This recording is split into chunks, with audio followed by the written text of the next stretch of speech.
Bueno, buenos días de nuevo a todos. Espero que hayáis podido descansar esta media horita. Vamos a iniciar la segunda parte de esta última mañana, de estas jornadas. Y la verdad es que es un placer presentar a la siguiente persona. Yo no sé vosotros, pero para intentar aclararnos si el aprendizaje tras una pandemia ha sido el suficiente o por el contrario nos quedaría mucho para aprender, es por lo que tenemos aquí a Francisco Javier Faló. El título de su ponencia, La salud pública y la perspectiva Guangel, ¿qué hemos aprendido de la COVID-19? ¿Y qué podemos decir de Francis para los amigos?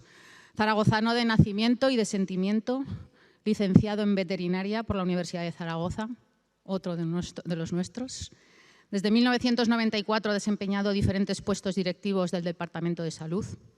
Participa, colabora en varias sociedades científicas nacionales e internacionales y en la actualidad, como todos sabréis, es director general de Salud Pública del Gobierno de Aragón. Os dejamos con Francis. Gracias.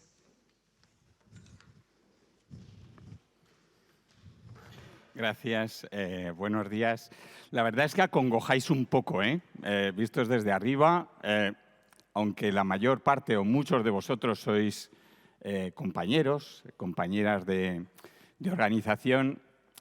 Yo no voy a hablar, no voy a conceptualizar mucho Guangel. Lleváis día y medio, yo he estado un ratito y por la mañana, y creo que ha habido muchas cosas, muchos enfoques.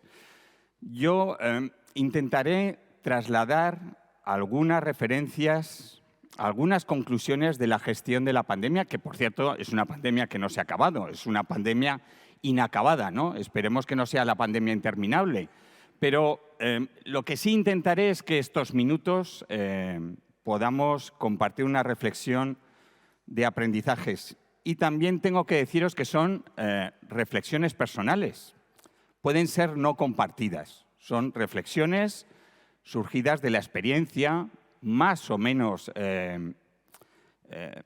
alegre o más o menos triste o más o menos compungida, la experiencia de lo que hemos estado viviendo estos últimos 25 o 26 meses.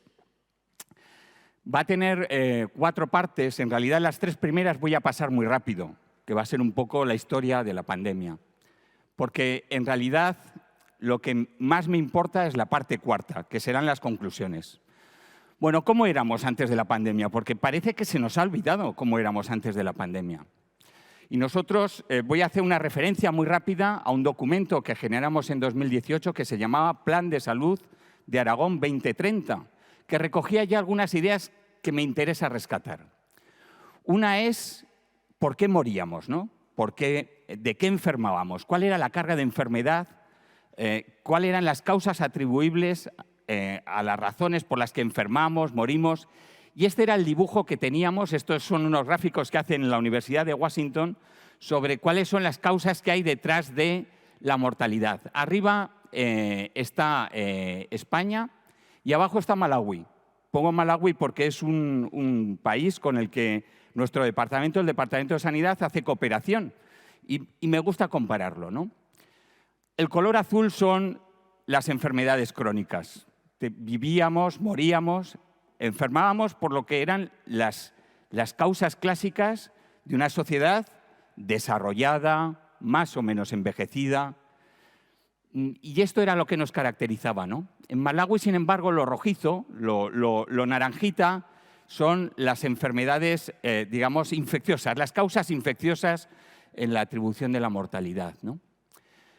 Vemos como ese perfil de morir y de enfermar que teníamos antes de la pandemia no era compartido, ¿eh? Había países, había territorios, había zonas geográficas que no compartían ese mismo modelo. Cada vez lo van compartiendo más, ¿no? Esta era la fotografía que teníamos antes. Teníamos una esperanza de vida privilegiada. Por cierto, ahora de los hechos, la pandemia nos va a dejar muchas circunstancias históricas. Una de ellas es el retroceso en la esperanza de vida, que en España en el último año medido es aproximadamente año y medio, ¿vale? Es un hecho inaudito, con una un perfil que era conocido, mayor en mujeres, 86 años, en 80. Todo esto son imágenes del plan de salud, con un perfil de problemas que cuando nosotros lo identificábamos, con un envejecimiento muy claro, con una dispersión geográfica que caracteriza nuestro territorio, el territorio interior de España también muy característico, con pobreza estructural, que en los momentos más complicados se hace más grande, con un problema de hábitos muy propio de nuestra sociedad, de consumos, y sobre todo con un problema que yo creo que nos caracteriza, que son las desigualdades, ¿no? Nosotros hicimos este ejercicio, era un divertimento. La línea 22 es una de las líneas de autobuses de Zaragoza, de las que cruza de este a oeste. Y cuando veíamos la esperanza de vida en cada una de las paradas de la línea 22 de Zaragoza, encontrábamos la que ya en otras experiencias, y había una clásica del Metro de Londres de hace muchos años, que la estudiábamos muchos de nosotros, pues se veía lo que es obvio, ¿no? Que resulta que hay barrios de Zaragoza que pueden llegar a tener esperanzas de vida, diferenciales de esperanza de vida de hasta 3 años con otros barrios de Zaragoza, ¿no? Es el fenómeno de las desigualdades, fundamental. Probablemente los que conocemos Zaragoza no nos costaría mucho identificar cuáles son los barrios donde hay mayor esperanza de vida y cuáles son los que tienen menor esperanza de vida. Bueno, no vamos a descubrir nada, ¿verdad? El que, como decía la canción, al que ha nacido martillo, del cielo le caen los clavos. Pues eso, al que normalmente es pobre y tiene peores condiciones de vida, pues normalmente le va peor en todo. Y eso se conceptualiza o se explica de muchas maneras, ¿no? Y este es un gráfico que nosotros siempre usamos mucho y que los que trabajamos en salud pública lo conocemos, que es que, bueno, que detrás de morir y enfermar hay muchas razones, ¿no? Algunas propias de nuestro organismo, algunas biológicas, pero hay, como en capas de cebolla, cantidad de razones que lo explican. Y muchas son estructurales, socioeconómicas, laborales, de educación, de vivienda, de disponibilidad de renta. Esa es la foto que teníamos antes. Ojo, que esa foto no se ha ido. Esa foto sencillamente se nos ha ocultado por el tsunami de la pandemia. Y en esto llegó la pandemia, ¿no? He sacado una jota de un libro que decía, de Daniel Gascón, muy reciente, ¿no? De repente llegó la pandemia y resulta que se comió un pangolín aquel chino una mañana. Desde entonces a mi novio lo veo por la ventana y nos confinamos, ¿vale? Esto es, ¿no? Y nos llegó como algo tremendo.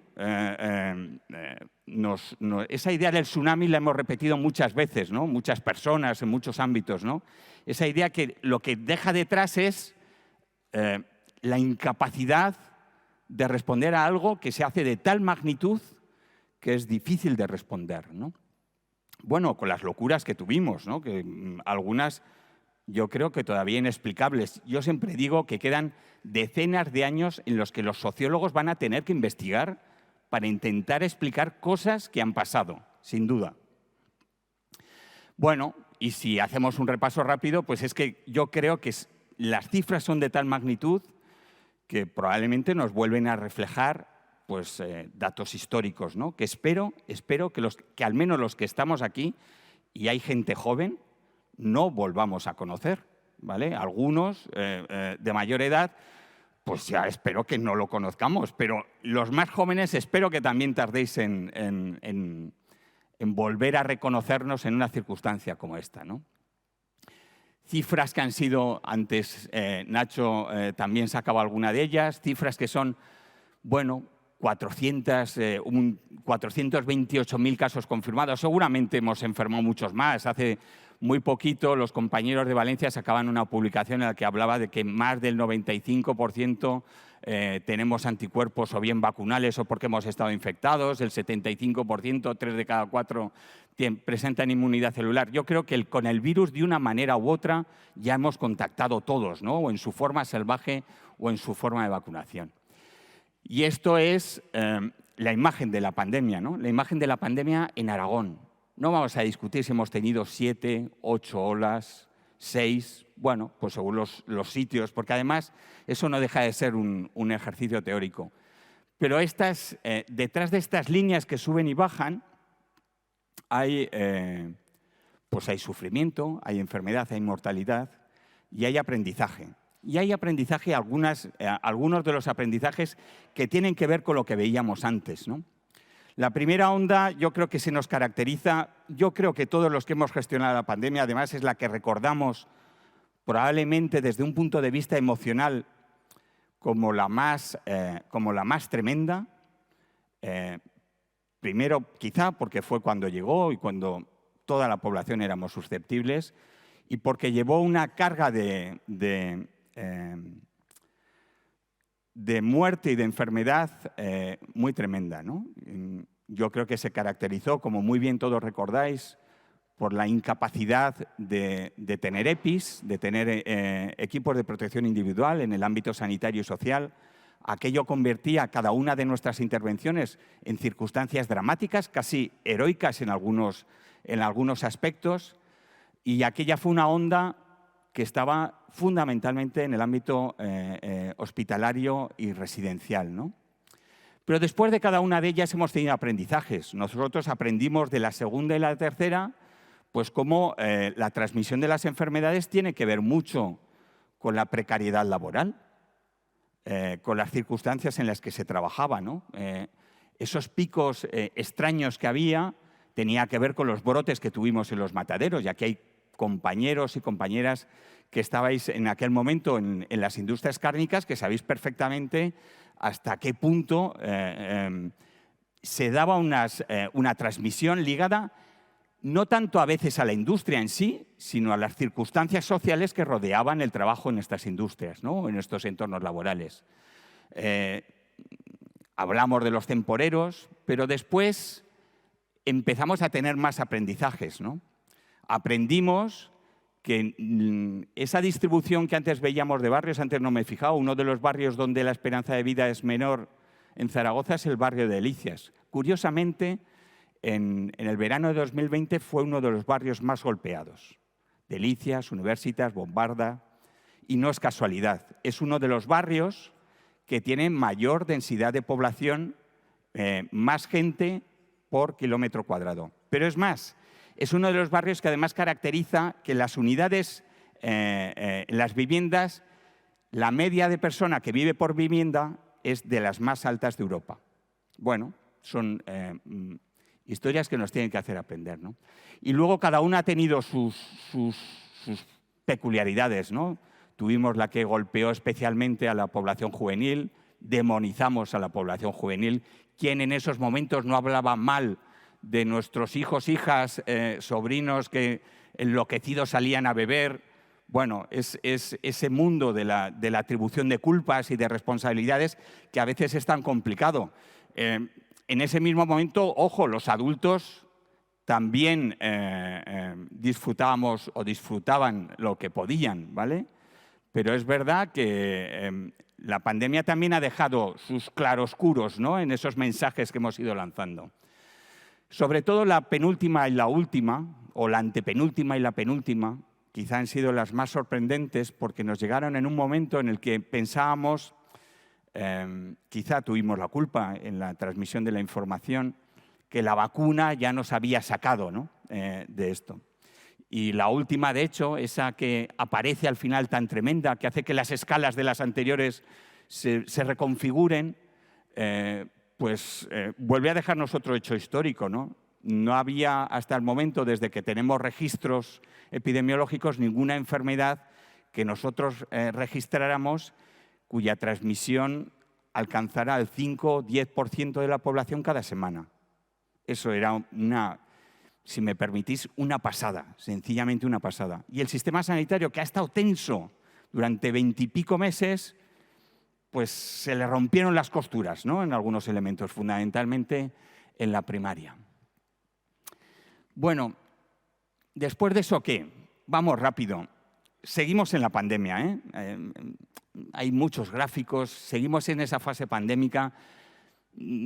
Probablemente esta enfermedad se hará estacional, ¿no? Esta es una unos escenarios a largo plazo que hace poco compartía en un documento, en una comunicación de la Comisión al Parlamento Europeo. El escenario en el que estamos es de los más favorables. Lo digo porque que sepáis que de los 3 a la derecha son todos mucho peores en los que estamos ahora. Es decir, son escenarios en los que se plantea que podemos tener, vamos a decirlo de una manera llana, pues un otoño-invierno complicado, ¿vale? O muy complicado, ¿vale? Pero todavía estamos en una fase de, como hemos estado en toda la pandemia, bueno, que podemos hacer estimaciones, pero nadie va a poner la mano en el fuego de lo que puede pasar, ¿no? Lo que os decía, todavía no ha estacionalizado, ¿no? La pandemia. Todavía ese dibujo que se hace, que se ha hecho clásicamente en la gripe ya sabemos que es un fenómeno estacional. Cuando hemos tenido un pico de gripe aproximadamente hace un mes en las comunidades autónomas a nivel estatal, bueno, todos sabíamos que el buen tiempo lo íbamos a tener antes o después y que eso ya hacía que nuestra temporada de gripe necesariamente fuera a ser limitada. Bueno, COVID estacionalizará, probablemente en algún momento estacionalizará, pero todavía no. ¿Y qué es lo que nos va a quedar de esto? Pues bueno, nos va a quedar, y hay muchos modelos, pues nos va a quedar pues muchas cosas por hacer. De momento hay que acabar la pandemia, ¿no? Que es lo que en este gráfico se planteaba como la primera oleada, ¿no? Tenemos que acabar con la mortalidad, con la morbilidad de la pandemia. Después llegará una segunda en la que ya estamos, que ya se entremezcla, en la que vamos a tener que gestionar todas aquellas personas que durante la pandemia pues sencillamente se han esperado. Tenían otras patologías. Mirad, en la pandemia pasó algo que también es inaudito. Las urgencias estaban vacías. Cuando eso no lo volveremos a ver. La gente no iba al hospital porque la gente tenía miedo de ir al hospital e infectarse. Bueno, pues tendremos las patologías que la gente, el sistema ha aguantado porque tenía que centrarse en determinadas situaciones, porque la población se aguantaba porque entendía a veces con desconfianza o a veces con responsabilidad, que había que atender a otras situaciones, y a eso habrá que responder ahora, ¿no? Y habrá también una tercera oleada, ¿no? Que es el impacto de la interrupción de esas enfermedades, ¿no? Que, como os decía, se nos han quedado ahí paradas, que nunca han desaparecido. Y habrá también que gestionar todo el post-COVID, ¿no? Los problemas de bienestar emocional, los problemas que pueda ocasionar una pandemia mantenida en el tiempo, todo eso es lo que nos queda. Pero eso le queda al sector sanitario. Pero es que a la sociedad en general va a tener que recuperar. Va a tener que hacer una recuperación en el ámbito económico y social, que no es menor.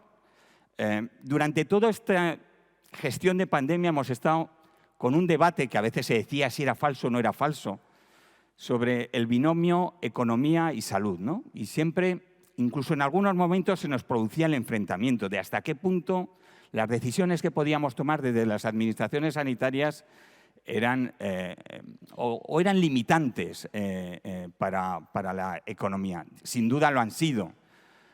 Había un eslogan que proponían unos compañeros del ámbito de salud pública en el último curso de Menorca, que decían, bueno, salud pública ya hemos demostrado que podemos parar el mundo, ¿vale?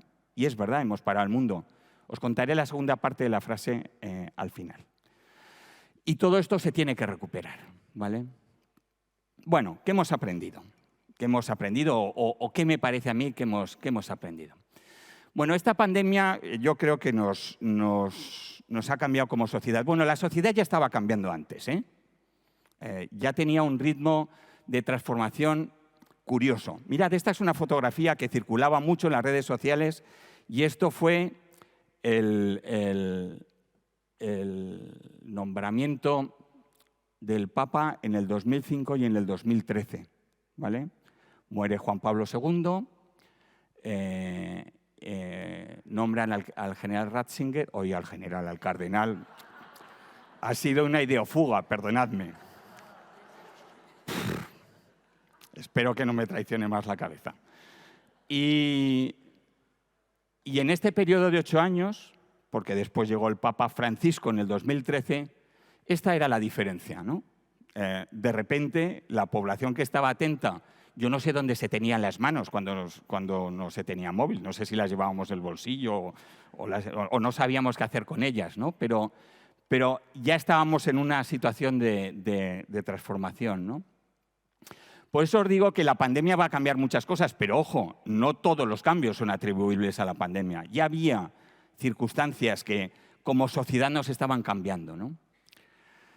Pero está claro que COVID va a permear todo, ¿no? Va a hacer que nuestros planteamientos, esta es una imagen de cómo los ODS, la Agenda 2030 de los ODS, de repente se reconfigura, ¿no? Y bueno, pues es que antes os decía, los pobres son más pobres, ¿no? Durante estas, hablando de sostenibilidad, pues la gestión que hemos tenido que hacer de la pandemia nos ha llevado a usar, por ejemplo, plásticos como no se había usado en décadas en los años anteriores. Hemos llegado a reconsiderar todas nuestras prioridades, ¿no? Nuestras prioridades medioambientales, porque nuestra prioridad era otra, ¿no? Era salvar vidas, era una población amenazada. Y eso ha puesto en reconsideración todo lo demás, ¿no? Esa pues una primera valoración. Una segunda, hay que evaluar. ¿Por qué hay que evaluar? Por una primera razón, porque tendríamos que evaluar siempre. Eso es lo primero, ¿vale? Yo creo que en determinadas culturas nos ha costado la cultura de la evaluación, pero hay que evaluar siempre. Pero claro, la pandemia tendremos que evaluarla. Y para eso yo creo que hace falta, primero, distancia. Segundo, deberíamos intentar escapar de visiones sectarias, de posicionamientos que no tienen que ver con lo técnico, sino que tienen que ver más con lo ideológico, pero que yo creo que tenemos que intentar abstraernos de ella y que de alguna manera nos deje aprendizaje de lo que ha sido bueno y malo, porque ha habido cosas buenas y malas, y que sea cuantitativo y cualitativo. Mirad, es una valoración personal mía, que yo creo que al que me haya escuchado en estos ámbitos, ya lo he dicho alguna vez, hemos puesto mucho énfasis en lo cuantitativo. Hemos avanzado en los sistemas de información una pasada. Estos 2 años, una pasada. No os lo podéis imaginar. Antes, Nacho de Blas comentaba, no sabéis lo complicado que es tener un sistema de información, porque al final, detrás de un sistema de información, tiene que haber alguien que grabe, que codifique, que meta un dato, pero después hay que compartirlo, Bueno, el salto que hemos dado en estos 2 años, sin pandemia hubiéramos tardado, es triste, pero hubiéramos tardado décadas en hacerlo. Pero lo que os decía es que ha sido un esfuerzo de intensa gestión, de intensa convulsión social, que tenemos que intentar valorarlo con frialdad, ¿no? Y aquí esta frase va referida a uno de los elementos que yo creo que ha caracterizado la gestión, que es la incertidumbre. No es que la incertidumbre vaya ligada a la pandemia, la incertidumbre va ligada prácticamente a muchos de los elementos que vamos a tener que gestionar a partir de ahora, ¿no? Y que ya teníamos que gestionar antes. Quizá nos ha explotado de una manera especial. Maimónides decía, no es que dude, no, Maimónides decía, oiga, es que yo estoy seguro de lo que estoy diciendo ahora, pero es que a lo mejor el conocimiento dentro de X tiempo me hace cuestionar lo que yo creo que ahora es seguro, ¿vale? Y eso yo creo que tenemos que intentar trascenderlo. Al menos los profesionales sanitarios y de la salud pública tenemos que interiorizar esa idea de que no hay verdades que no deban ser evaluadas, revisadas y en un momento determinado cuestionadas. Eso es la ciencia, ¿vale? Otra idea que antes decía, pero que a mí me parece muy importante. En tiempo se decía también del cambio climático. Yo recuerdo hace muchos años cuando se hablaba del cambio climático y decían, no, es que lo que tiene el cambio climático es que le afecta a todo el mundo por igual. No, el cambio climático no le afecta a todo el mundo por igual. Bueno, yo creo que no hace falta más que mirar alrededor, ¿no? Incluso la pandemia parece que haya afectado a todo el mundo por igual. Mayores, pequeños, grandes, clases pudientes, no pudientes. Yo siempre pongo, esto es cómo afectó a los jugadores profesionales de fútbol, ¿vale? La pandemia. Les afectó una pasada, ¿eh? Es la línea roja. La línea sombreada es la de la población general. Bueno, ahí puede haber algunos artefactos. Los jugadores profesionales de fútbol ya sabéis que se hacían PCRs cada 24, 48 horas, cada 12, la que tocara, ¿no? Pero a mí de verdad que me preocupan poco los jugadores de fútbol, ¿vale? Probablemente hay mucha gente que le importa. ¿Qué es lo que ha pasado? Pues que la pandemia ha golpeado especialmente a los que decíamos antes, ¿no? A los que tienen menor capacidad de respuesta. Los que no podían dejar de trabajar, por mucho que dijera la Administración Sanitaria y que se tenían que quedar en su casa, pues sencillamente no podían quedarse en su casa. O lo que es peor, si se quedaban en su casa porque nosotros decíamos que tenían que quedarse en su casa, pues compartían su casa con 4, 5, 6 personas, u 8, o las que fueran.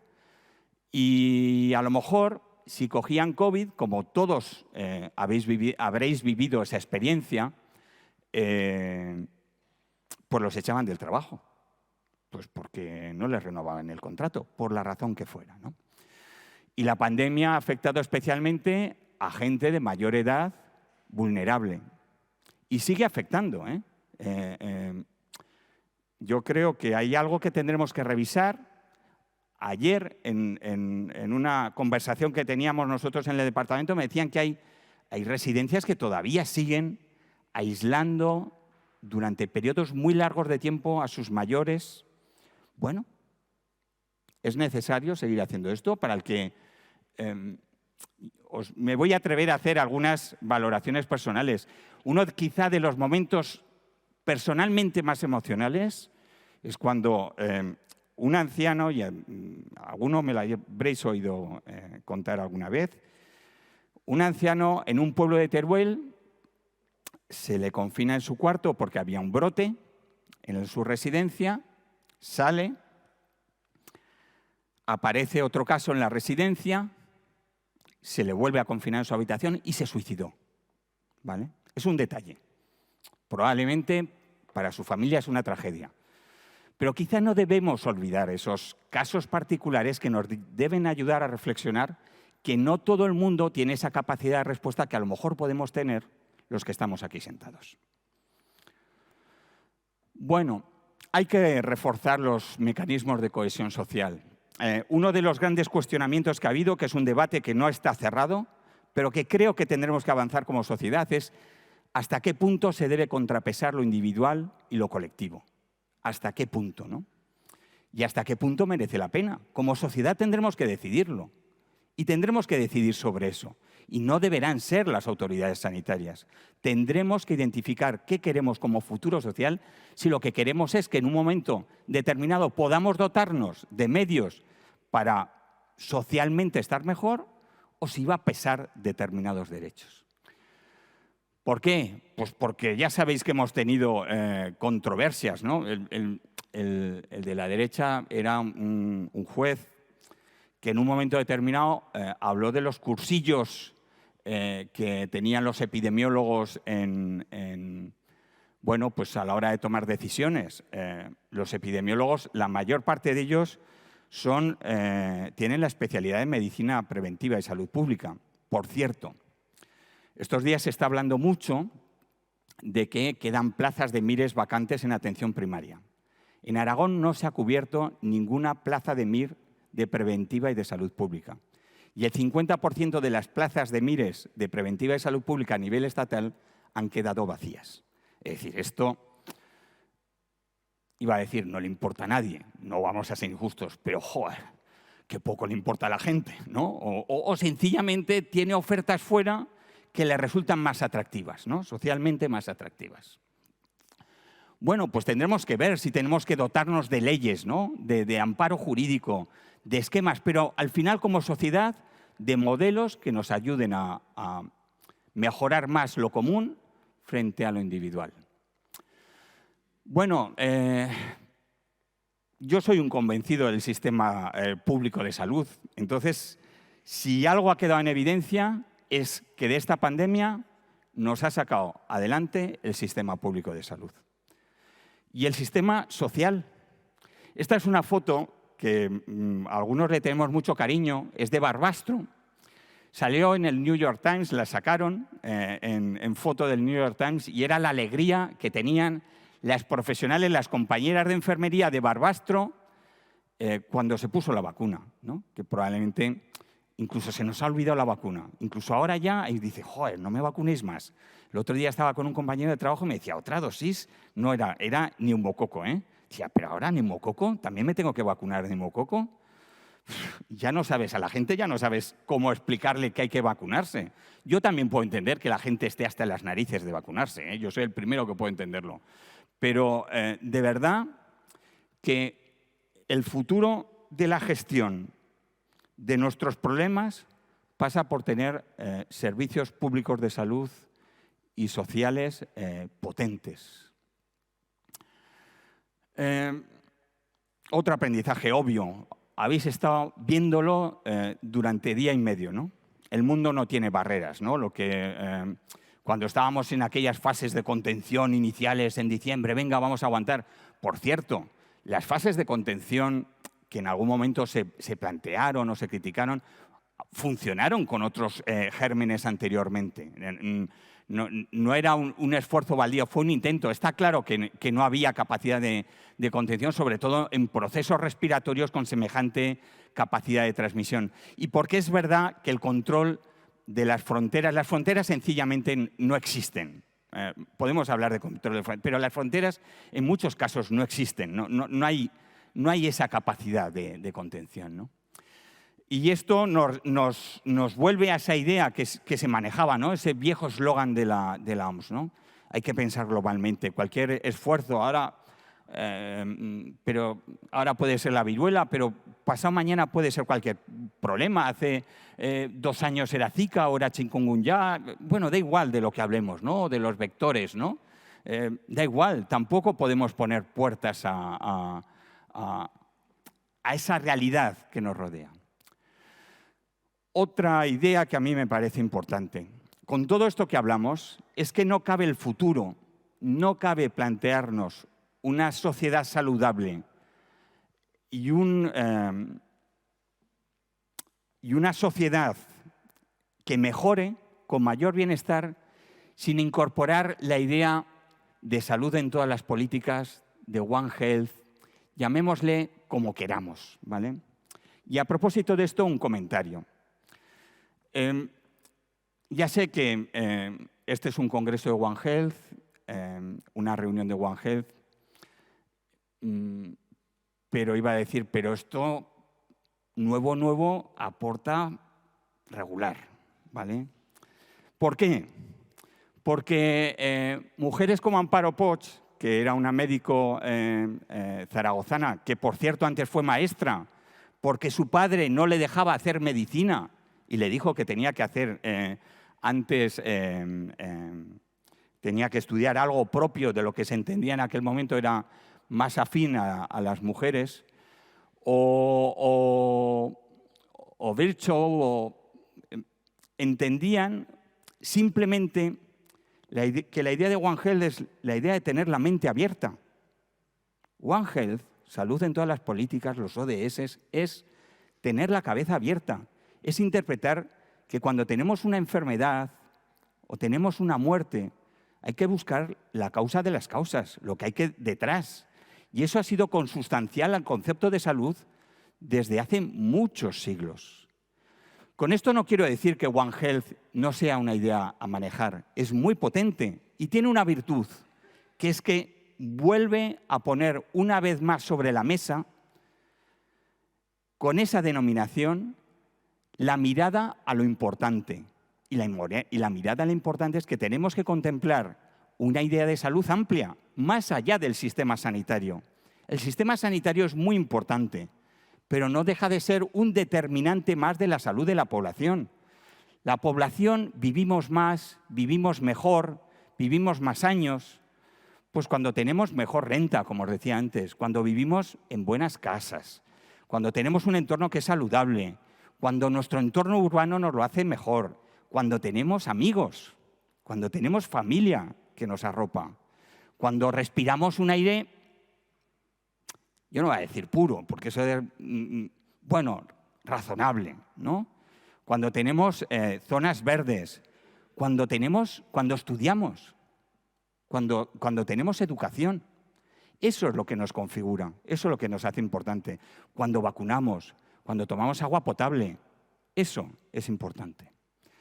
Y todas estas denominaciones, estos son formas diferentes de llamarle One Health. Esto es One Health, es una mirada amplia, una cabeza abierta, una mente sin restricciones. Y yo soy responsable de salud pública. Es que esto no cabe hacerlo sin una salud pública potente, ¿no? Con un enfoque preventiva, con una vigilancia potente. Si no tenemos información, no tendremos nada. Y con sistemas públicos, con sistemas de salud pública de verdad indispensables para la población. Mirad, aquí estáis muchos compañeros y compañeras veterinarios, farmacéuticos, de enfermería, muchos. La salud pública se nos está yendo de las manos, se nos disuelve. No tenemos capacidad, no somos competitivos. Los profesionales de medicina y enfermería no quieren venir con nosotros. Tenemos un problema, pero no podemos resolverlo a base de quejarnos. Tenemos que resolverlo a base de reivindicación. Los profesionales veterinarios y veterinarias, que sois mayoría aquí, muchos compañeros, lo importante no es que seáis veterinarios ni veterinarias, lo importante es que sois magníficos profesionales de salud pública. Magníficos profesionales de salud pública. Y ese es el valor.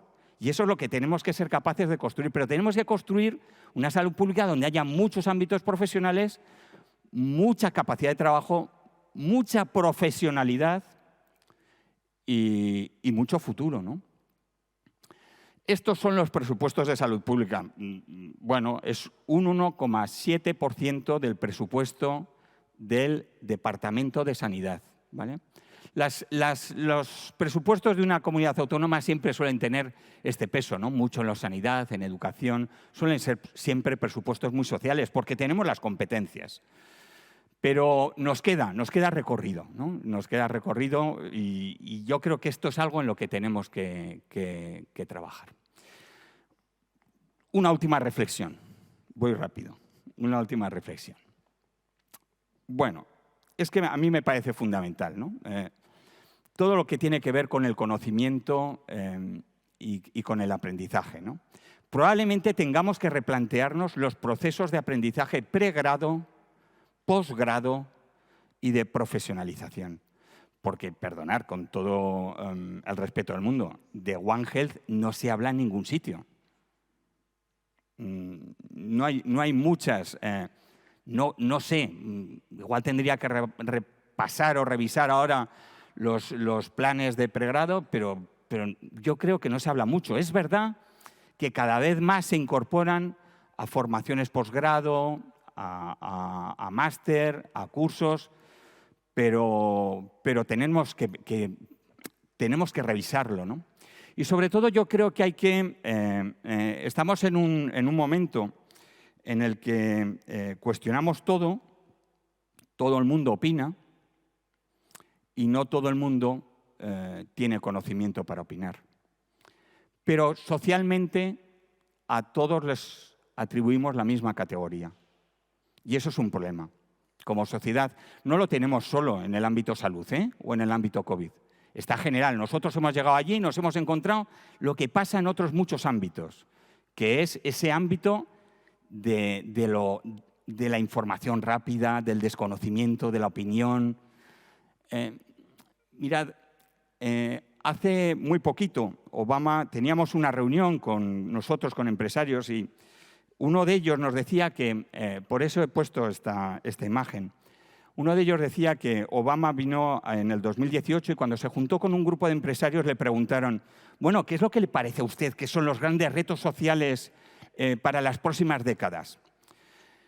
Y para gran sorpresa ellos pensaban que iba a ser la economía y tal. Y Barack Obama, que probablemente estaba influenciado por el fenómeno Trump en ese momento, dijo, yo creo que hay dos grandes problemas. Uno es la independencia de los medios de comunicación y otros son las fakes, las noticias falsas. Y cuando nos lo comentaba este empresario, nos decía, joder, nos dejó, porque claro, todos pensábamos que iba a ser la geopolítica, tal. No, y centró en esos dos, ¿no? Y cuando lo hablaba, pues es verdad, he puesto otro ejemplo, ¿no? De hace 2 o 3 semanas, cuando de repente en un medio de comunicación dice, no, que se van a prohibir la cerveza y el vino en los bares, en los menús. Y de repente todo el mundo nos llamaba de prensa, pero bueno, ¿pero qué vais a hacer? Porque siempre es, joder, ¿ahora qué nos vais a prohibir? ¿No? ¿Qué es lo que se dice siempre? Oye, pues yo no me había enterado, ¿no? Nunca se dijo eso. Nunca se dijo eso. Nunca hubo un documento que dijera eso. Nadie encontrará un documento que diga eso. Nunca se dijo. Curiosamente, yo creo que hubo una postura que no fue acertada, pero al final se quitó una frase que podía dar lugar a equívoco. Y algún medio de comunicación dijo, Sanidad rectifica, ya no va a prohibir. ¿Pero que no se iba a prohibir? Por Dios, no sé, es que no sé qué más deciros. Acabo. Esto es en el Plan de Salud 2030, Daniel Innerarity, que fue profesor de esta universidad y ahora es catedrático en el País Vasco, decía, hay cortoplacismo, miopía política, presentismo, pobre gobernanza anticipatoria. No se anticipan los escenarios futuros. No se atiende suficientemente a los riesgos futuros. Se mantienen las políticas manifiestamente insostenibles desde el punto de vista social, económico, medioambiental. Es necesario que los gobiernos recuperen capacidad estratégica, atiendan más al futuro y se enfrenten a él con mejores instrumentos. Lo dejo aquí. El que quiera, en el Plan de Salud 2030 lo puede leer entero. Pero qué verdad tenía, y lo digo yo, responsable de la Dirección General de Salud Pública. Necesitamos levantar la mirada y ver la vida de otra manera. Y ya para acabar, si todo esto nos falla, que sepáis que entre la evidencia científica que salió en el 21, se valoraba cuál era el santo o la santa a la que se había rezado más en la pandemia. Era Santa Rita, ¿vale? Abogada de los imposibles. Bueno, si lo demás nos falla, si como sociedad no somos capaces de responder al reto, si como responsables políticos no somos capaces de mejorar un poquito la vida de todos vosotros, que sepáis que siempre nos quedará Santa Rita. Gracias.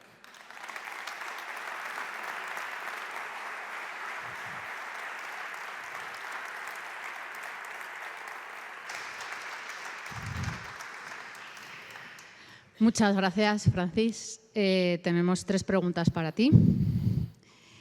Y nos dicen, creo que habéis hecho y seguís haciendo un buen trabajo desde Salud Pública. Mi pregunta es si crees que hemos aprendido lo suficiente para invertir en la investigación para la prevención de enfermedades, algunas que ya se diseminan y son ignoradas, o de las que ya llegan con el calentamiento global. Bueno, pues me gustaría decir que sí, ¿verdad? Primero agradezco eso del buen trabajo porque yo creo que de verdad que ha habido muchos compañeros y compañeras que lo han hecho genial, con muchas horas de trabajo y lo han hecho realmente bien. Yo creo que el tema de la inversión en investigación, digamos que la investigación en este país, la investigación biosanitaria, ha estado focalizada tradicionalmente en los aspectos más clínicos, y eso es una realidad. Para empezar, nosotros hemos tenido sistemas de información muy deficientes desde un punto de vista poblacional. Voy a coger una frase que le escuchaba el otro día a Fernando, que estaba aquí, que él evocaba de un maestro suyo y que a lo mejor incluso vas a repetir ahora otra vez, ¿no? Y si no, te la piso, que es que para poder investigar hay que tener buenos sistemas de información, ¿no? Que si no sabes lo que pasa, difícilmente puedes trascender a analizar o en esa capacidad.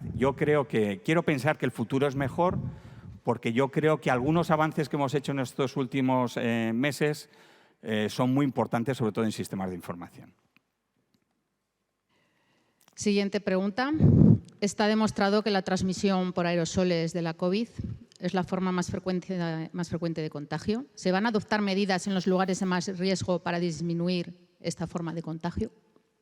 Bueno, si lo que me está preguntando quien sea es si vamos a adoptar medidas a corto plazo para reducir algún tipo de convivencia en interiores, a mí me parece complicado, ¿vale? Sí que es verdad que la pandemia, uno de los temas que nos va a dejar sobre la mesa es ese avance que vamos a tener que hacer en mejorar la calidad del aire interior.